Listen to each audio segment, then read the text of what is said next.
So the four aspects of tennis, you've got the technical, which is the how to hit a forehand, how to hit a serve, how to hit a slice. Strategy or tactic, which is the where to hit the ball, where to stand, where to go to, when to hit topspin, when to hit slice, that kind of thing.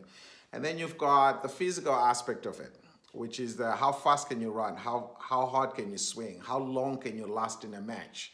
That's a physical endurance and all that stuff. So I'll get a lot deeper into all these branches later down the road. And then you've got the last part, which is the mental side of things. Why do you serve 10 balls in a row in practice and then you play in a match? Anytime it's deuce, you double fault every time. So that's part of the mental side of things. So in a group lesson, I definitely do not get too deep into technique. That is very, very specific to an individual. One thing I say to one person is not going to go with the other three people. So I keep it really general. So if you want to take, if you need technical assistance, you need to get a private lesson. So if you're taking lessons in a group from any coach, if you need help with how to hold a racket to hit a slice, or you have no idea how to hit a slice, then you definitely need to take a private lesson and work through that. The other three, we definitely can work on those in a group lesson. The strategy, the physical side of things, and the mental side of things. So in all my lessons, I try to incorporate those three things. Mainly the strategy. Mainly the strategy. So we work a lot on the strategy.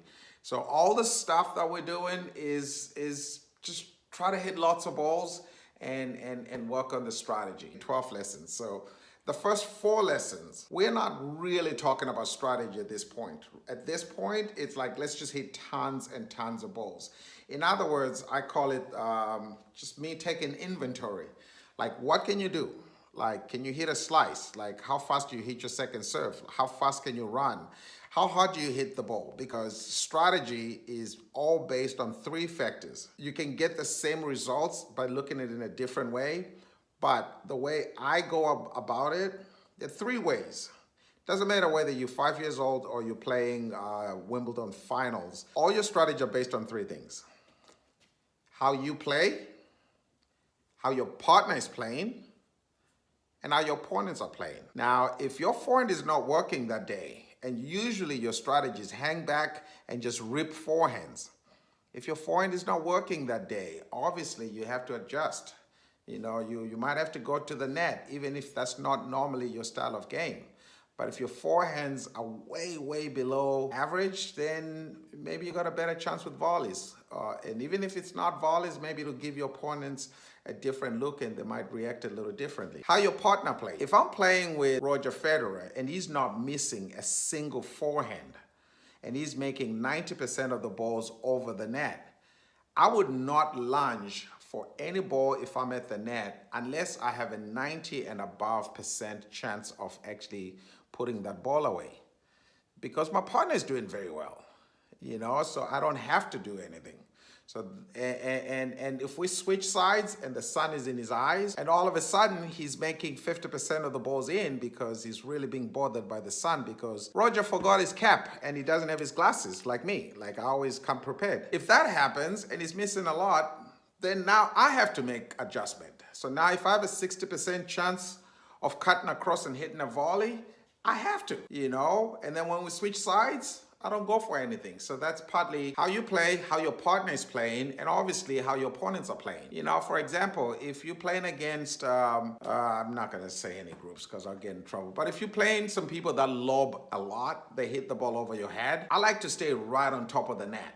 Like right on top of the net. And if you're playing against somebody that lobs, you have to stay back. You cannot go to the net. I mean, you can, but you can't go too close to the net.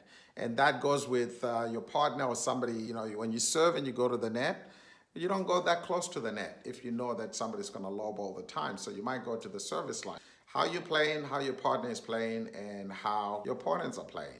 So we'll touch a lot. I'll get a lot deeper into that, but it's very important that you understand that concept. So when you play in a match, if you're playing with Susan, and Susan has got a big forehand, you can be a lot more aggressive.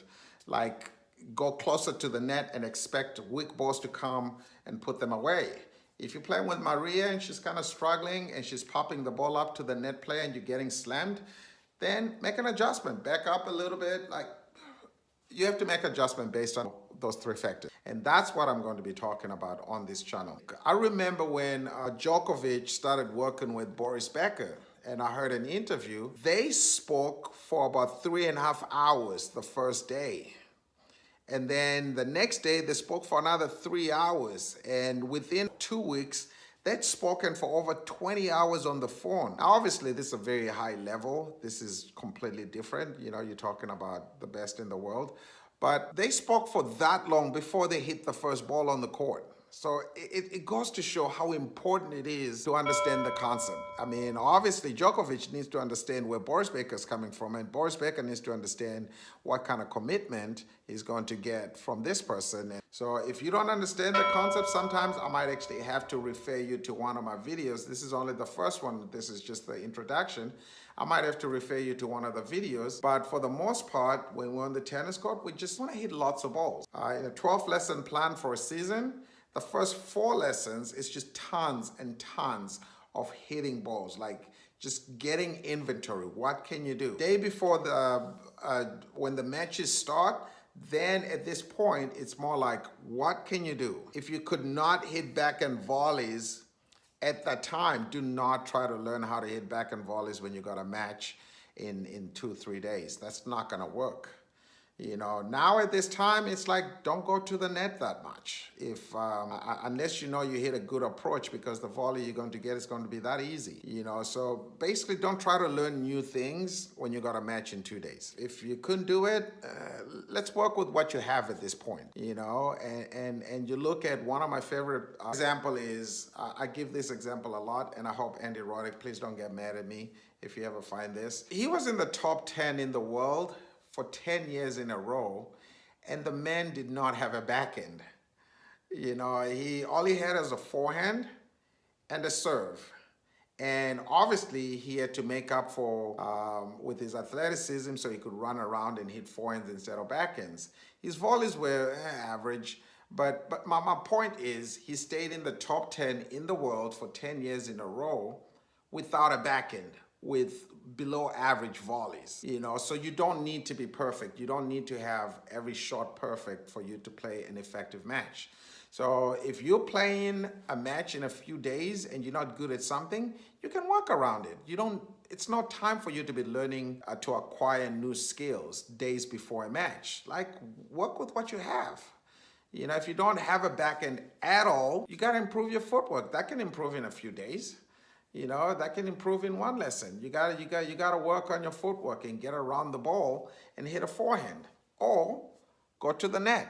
You don't have to hit ground strokes if you're at the net. Then you're just hitting volleys. Okay, so that's about it. And I'm gonna be posting more videos about certain things. All right, I look forward to speaking with you guys. I'm excited.